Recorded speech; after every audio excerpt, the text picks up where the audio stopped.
Welcome to the Decipher podcast. I am Dennis Fisher. My guest today is Andrew Northern, a principal security researcher at Censys. How you doing today, Andrew? I'm doing great. Thank you. Yeah. Thanks for coming on, man. It's good to see you.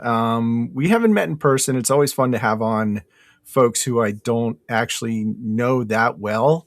So I can it's always fun to meet new people and get a sense of like how folks are getting into the security industry these days. So maybe let's start there. Like, what was your kind of entry point into the security community? Were you was it something that you were always interested in?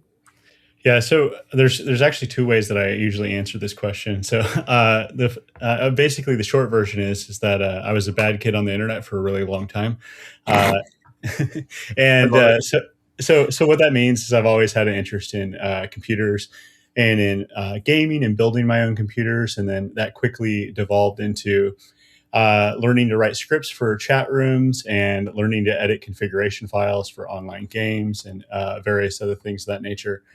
And I took that interest and I parlayed that into a career in technology. Initially, I started out working in a call center position and worked my way into a help desk position. And I was there for roughly a year before I became member number 3 on a security team for a pretty large organization. By the time I left that organization, they had roughly 60 people on that team, and so I wore pretty much every hat that you possibly could there. I was a generalist. I deployed and maintained the endpoint stack, hardened everything. Then I became a firewall jockey and was on call for about 4 years. So really Oh cut man. my teeth on that. Deployed about I want to say 88 firewalls at geographically distributed locations. And so that was a lot of fun, writing all the policy, doing all that. And then I said, hey, I kind of want to become a red teamer. And so with all that knowledge that I had developed about defending organizations, I kind of could get into the mindset of an attacker. Hmm. And I got really interested in web application penetration testing and did that for a while, did standard red team engagements, and then maybe a victim of my own success there. The company that I was working for makes consumer electronics. They make fitness devices, aviation devices, marine devices, as well as things for automotive. And so they asked me to start becoming a physical penetration tester against those products before they would go to market. And so that That's that pretty is, cool. yeah, it was really cool. It was neat to be able to look at like autopilot systems and to think about how I could abuse those in a manner that would be threatening to not only the brain of the company but also like life and limb and all those emergency services and things.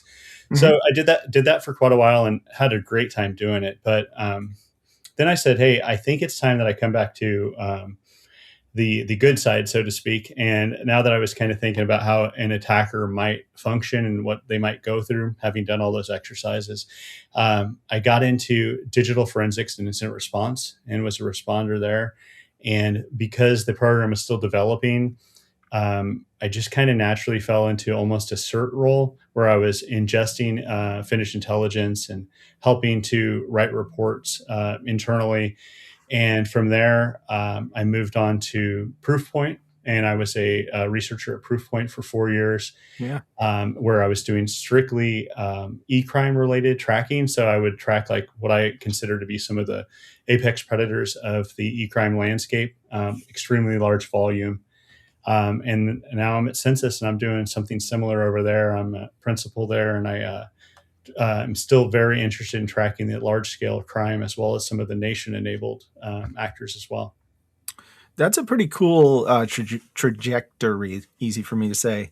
There, from I can, having not looked at your resume, I can think of the company that you were describing that makes fitness devices and all those other devices. But going from a 3-person security team to a 60-person security team is kind of bananas. I mean, that's like if you're on a 3-person security team, even at like a fairly mature organization, you're still probably doing a lot of different things, right? By the time you get to 20 or 30 or definitely 60, you're probably like very specialized in doing your one thing, I would imagine. Oh yeah, for sure. And I'm really grateful for that experience and for the people who believed in me and to were able to take the time to mentor me and to show me, the ropes and allow me to explore the discipline and learn what it was that I was truly interested in. And yeah, along with that, um, you know, that experience, getting to learn to be an administrator for all those systems, deploy all those things, configure them, but also like monitor them, really gave me I think, a really well-rounded background when it comes to understanding security in general. Well, you mentioned the firewall firewall jockey deploying firewalls all over the place, which does not sound fun to me, especially in the current environment where edge security devices are like targets instead of being, defensive systems still, but like attackers are just looking at edge devices and firewalls as like, okay, I know that I've got at least one bug in this device. Let's go. That's not a simple job. Not at all. And I'll tell you, I had a lot of sleepless nights when I was, I'd think did I make sure to enable or disable this particular port and protocol that I was using, like during the configuration, things of that nature. So, yeah, definitely a lot of really good experience, but a lot of difficult experience. Yeah. And I like I'm sure that I read some of your reports when you were at Proofpoint, whether I knew it or not. Read a lot of their research over the years. It's always good stuff. Um, what was the difference between tracking, those cybercrime groups and say, the nation state APTs that, everybody likes to sort of paint as the apex predators now? Yeah, so that's a really interesting question. I think that we kind of have to circle back to what that definition of APT is, and talk about that a little bit, to break that down. I like to use the term nation enabled when it comes to that particular branch, like the espionage and those particular goals, because Mhm. what we're seeing anymore is that there's a lot of crossover between those e-crime groups and those nation-enabled groups, and that's because you may have something that a nation that has a formalized military branch that is has like a cyber wing to it that is doing these operations, and those would be implicitly task folks. But then you also have the folks that are going to essentially be allowed to operate with immunity as long as they're aligned with the goals of the country. And so Yeah. that comes into like that protectivism, allowing the as we've seen recently, it's really hard to get our hands on some of those ransomware operators that are in countries that aren't friendly with the United States for that extradition. Yep. So as far as the difference goes, what I would see is that there are a lot of attacks of opportunity that happen with e-crime, whereas the nation state or nation enabled actors, they are very much more targeted, so a lot less volume, and in many cases the tradecraft is a lot quieter, so they're more patient, not as much of a smash and grab mentality. Yeah, that's a great point. That I think for people who don't necessarily eat and breathe this every day, like you and I do, the those a lot of those terms kind of get smushed together, and there's a lot of overlap, and people are like, okay, there's just bad people doing bad things. They might be affiliated with the government or their cybercrime groups, and there's definitely some overlap there, especially say in Russia, and I would say in North Korea as well. But that distinction between nation backed groups, say a GRU wing that's doing offensive cyber operations, or a ransomware group that's based in Russia that gets actively ignored by the government. Those are it's two different things, but it's an important distinction. I think that was a good point. Yeah, and something interesting about that is you start to see that crossover, either intentionally or just because these techniques become popularized. That Mm, you'll see these particular technologies, techniques, attack chains, even the toolkits that are being used. You'll see crossover in between what could be asserted with high level of confidence to be nation state activity versus the e crime activity. It's almost like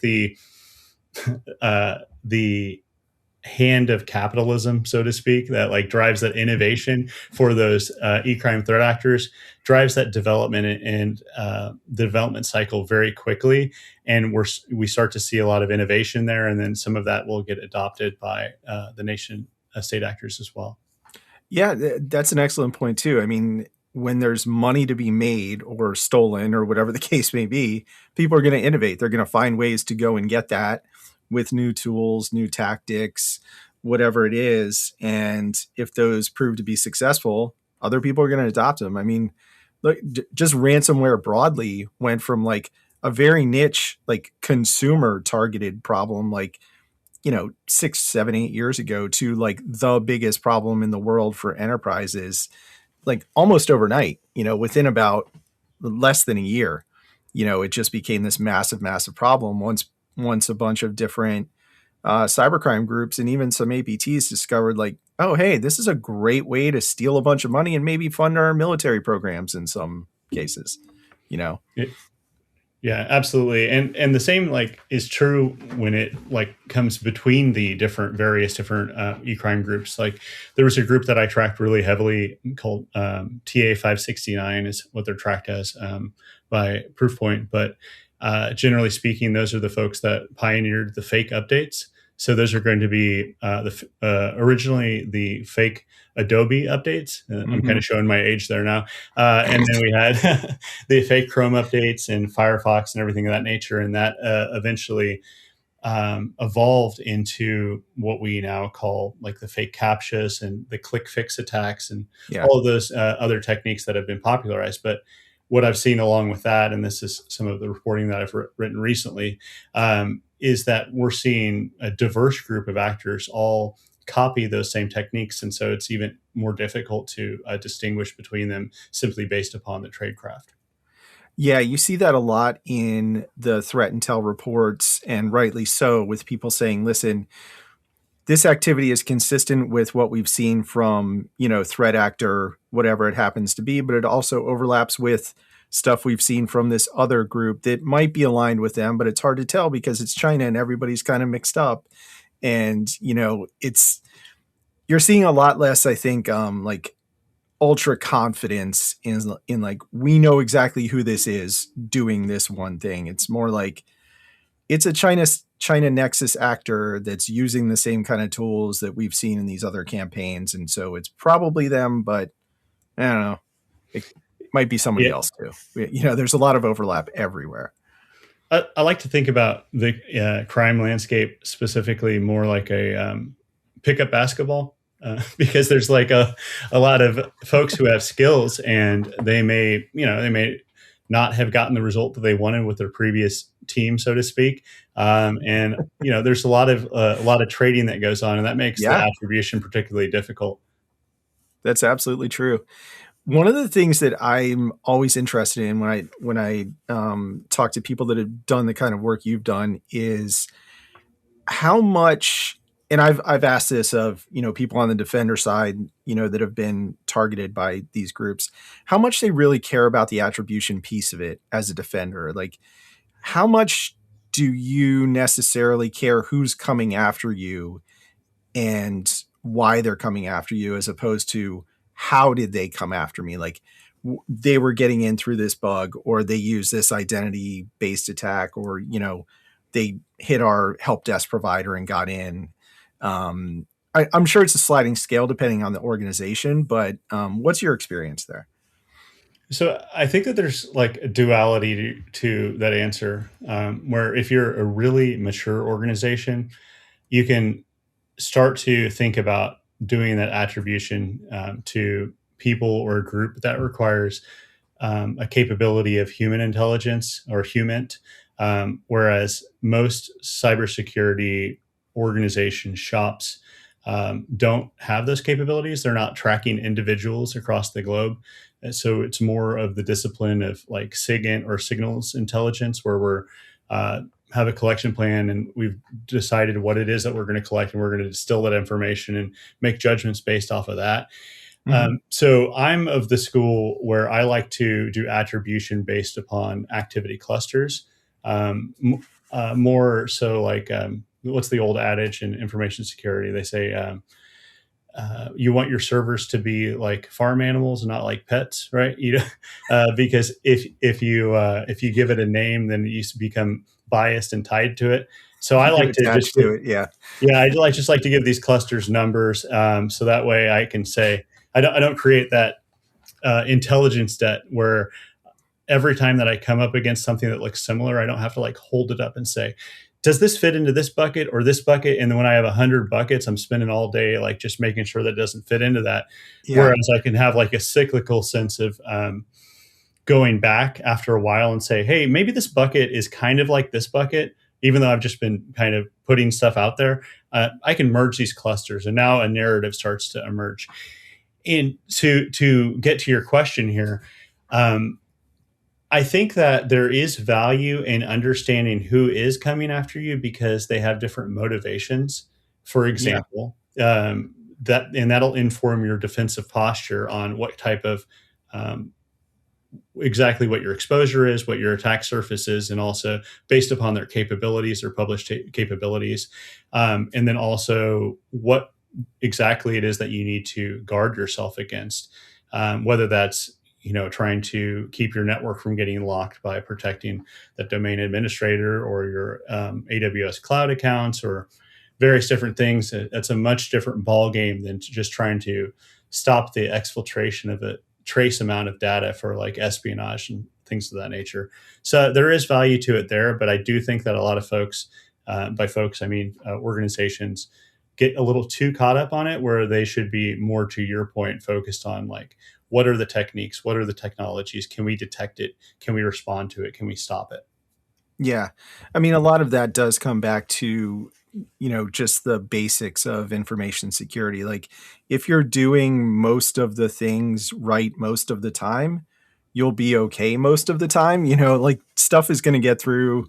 There's exceptions to every rule, but if you're doing the basics pretty well, you're probably in good shape for the most part. If you're patching when you can and when you should, and paying attention to all the other sort of hygiene stuff, especially in the identity infrastructure, I think, for the most part, you'll be okay. But yeah, if you're dealing with the apex predators, they're playing a different game than you are, even if you are a mature, team of defenders.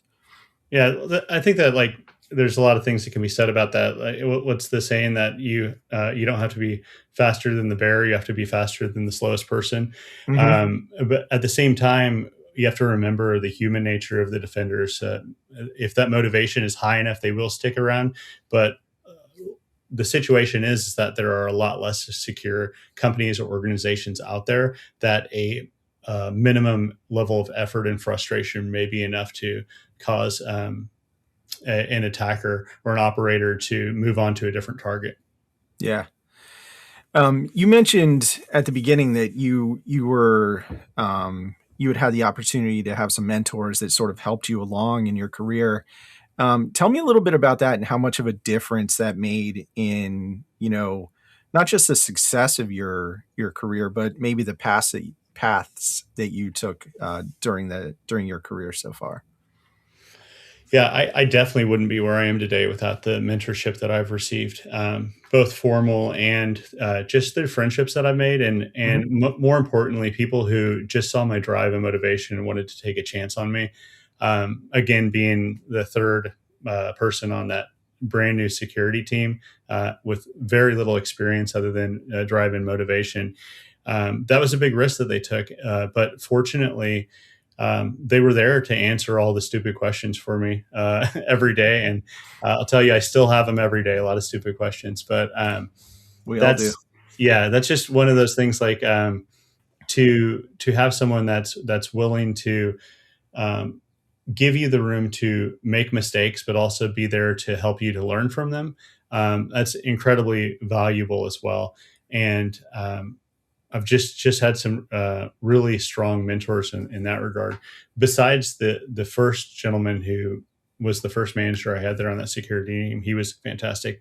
But later on in my career, I had some really sage wisdom from a director who sat me down and said, Andrew, you really have to decide what it is that you want to specialize in. He's like, you've got the skills in all these different areas, but if you want to reach the level that you want to reach and go do the things that you want to do, you need to kind of decide which direction that you're going to need to go in. And so he said, you don't need to tell me now, but you just need to think about it a bit, and come back to me. And he's like, I'll help you figure that out. Yeah, I think that's a really important conversation that good managers have with their employees, or even if that's not your direct report, but somebody that, works in your organization somewhere, especially in the security field where there are so many separate disciplines. You mentioned several different ones that you've worked in, red team, blue team, firewall, help desk, all of that. Each one of those could be a career very easily, and if you have a good manager, a good mentor that sits you down and says, okay, I see your strengths as this could be a great path for you, but tell me what you want to do. What do you think your strengths are? What really motivates you? Like, what gets you excited about coming and doing this work every day? That's going to go a long way towards you building, a healthy, strong career over time, and not just sort of a short term, let's go make a bunch of money in cyber type career. Yeah, absolutely. And I think that having those people who are willing to not only let's say like give you the opportunity, but also give you the room to explore that, I think those are exceedingly rare as well. So I'm really grateful for that. And on the other hand, I think that being a mentor is also equally as important as finding those strong mentors once you get your legs under you. Yeah, it very, very true. And that I think one of the difficult parts in security, especially, is you need room to make mistakes, as in any career. The problem in security is that mistakes can sometimes be, very serious, and they can be very public depending on what kind of role you're in security, and if you make those mistakes too often, you're not going to be around very long. You end up in the news and then things go badly. Yeah, I think that like an important part of mentorship in that way is that if you are mentoring someone and you do want to give them that latitude to make mistakes, you don't want to put them in a critical position where those mistakes would be catastrophic, right? Yeah.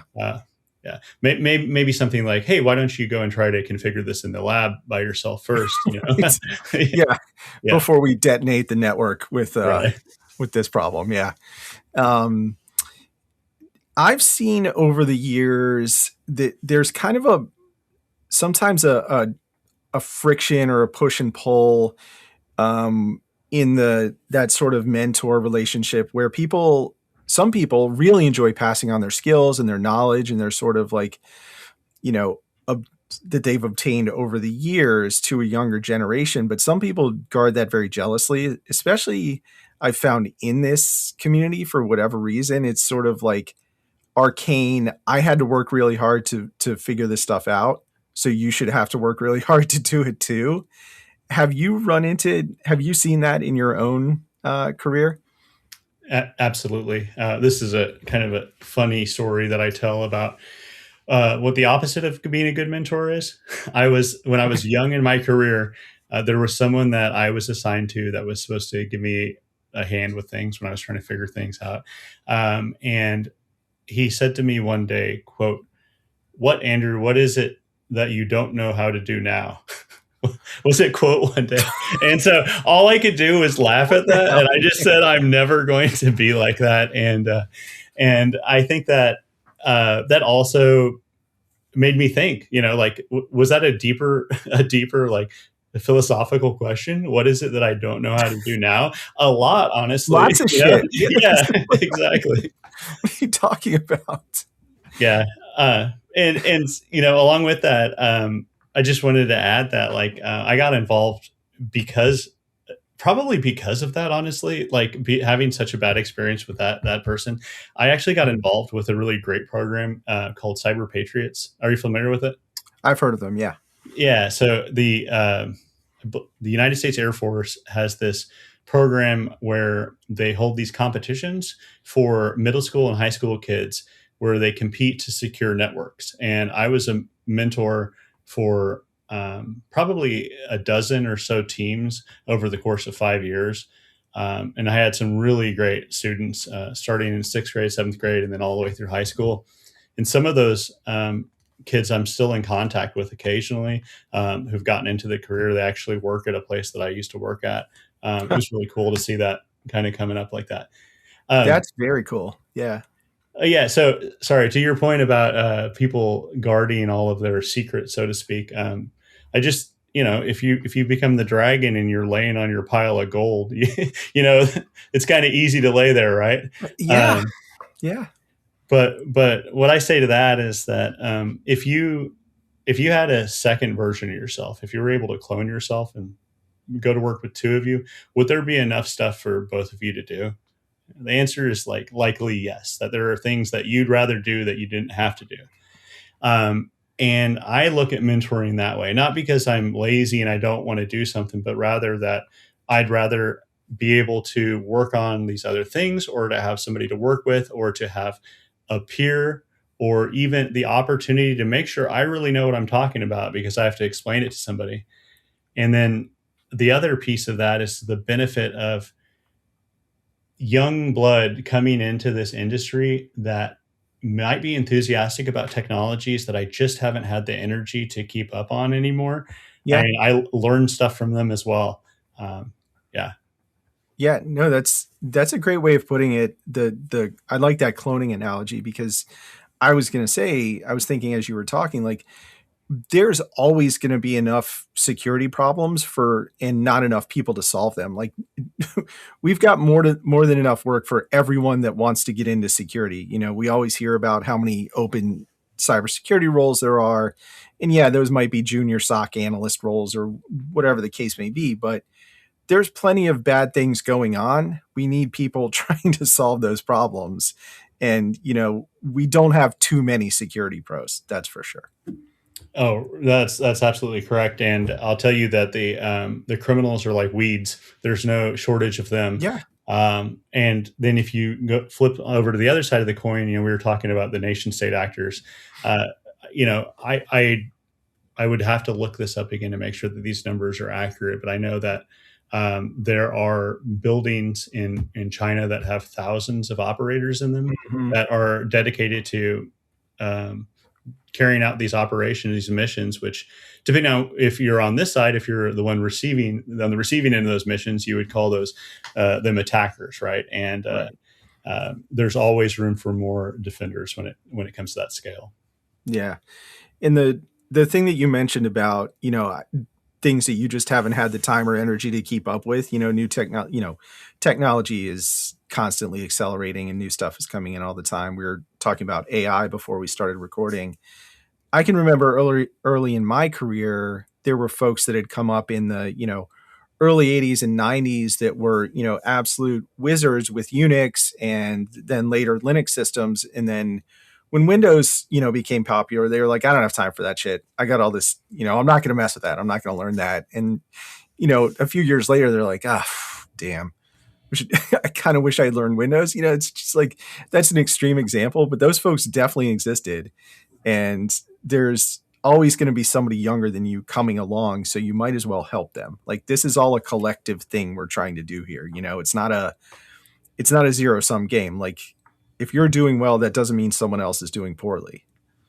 Oh, absolutely. And to that point, I've been in that position myself many times before, where it wasn't Windows I refused to learn, but Hopefully not. I was just basically like, I know enough languages. I don't need to keep learning new languages to write Yeah. the same scripts and over again, and things like that. But that was unfortunately not the case. That I needed to continue to learn, because reverse engineering malware, I'll tell you that they keep writing new and exotic malware in different languages, and you They can't sure just, do. yeah. Yeah. The day that I discovered that the strings aren't terminated in Golang was a terrible day for me. Yeah, yeah. As I said, there's always new stuff happening. You can't keep up with all of it. Like, it's literally not possible. I mean, yeah. So you mentioned earlier that you're working at Censys now, where I worked for a few months and I absolutely loved it. It's a great team. What's your focus there now? What's your specific thing that you're spending your time on? Yeah, so I'm tracking a lot of the web-based attacks. So Census has this map of the internet, right? A high fidelity map of the internet, Yep. and I was looking at it from a holistic approach. That if you talk to people, just people in general who use the internet, they're not necessarily thinking about like ports and protocols or these different ways that these machines talk to each other, but rather as citizens of the internet, they're thinking about web pages and how they interact with the web. And then I was thinking about how the threat actors are leveraging that. And I mentioned this before about the various different fake update pages and Yeah. things of that nature. So I've really been digging deeply into the web-based threats, so the JavaScript injections, these social networking, or there's a term that I recently wrote about that I coined called living off the web, which is the idea of exploiting all of these things that people are used to doing as just usual people who use the internet. Like we've been conditioned to click yes when we get on a website because we don't care what the cookie policy is. We care to see the content. Yeah. We aren't thrown off when we see a Cloudflare captcha because we just want to see the content, right? We're willing to click through a captcha or follow instructions because we just don't have time for all of these things, and these are the things that we've been conditioned to do. So rather than the concept of social engineering where we're abusing the trust of a particular brand to entice someone into doing something for fear of something bad happening or for fear of missing out on a reward, two of the major motivations of social engineering. Instead, what we have is this preconditioning of the internet as regular people know it, and the threat actors using those same mechanisms to deliver malware. So that's where my focus has been as of late. Yeah, that's a that's a really good description of it. We are very much as web users conditioned to click yes, get this out of my face so that I can read the story or watch the video or whatever it is. I don't have time to read whatever that says in the dialogue box. Just let's get going. And yeah, attackers play off of that like anything else. Any kind of conditioned human behavior, they'll find a way to exploit it. Yeah, I mean, I don't want to give any threat actors any ideas, but if there was a way to initiate an attack chain by skipping an advertisement on a video, I'm sure. Oh, Yeah, listen, I would be the first victim, I promise you, because I yeah, like literally everything. Like skip intro, skip ad. Like I just cannot wait to hit those buttons. Not that I have anything better to do. I cannot sit there and watch an ad. It just drives me crazy. yeah, for sure. Yeah. All right. Well, Andrew, thank you so much for your time, man. I really enjoyed this. It was great getting to know you, and I look forward to reading more of your work at Census. Yeah, thank you very much for your time. It was a pleasure being here.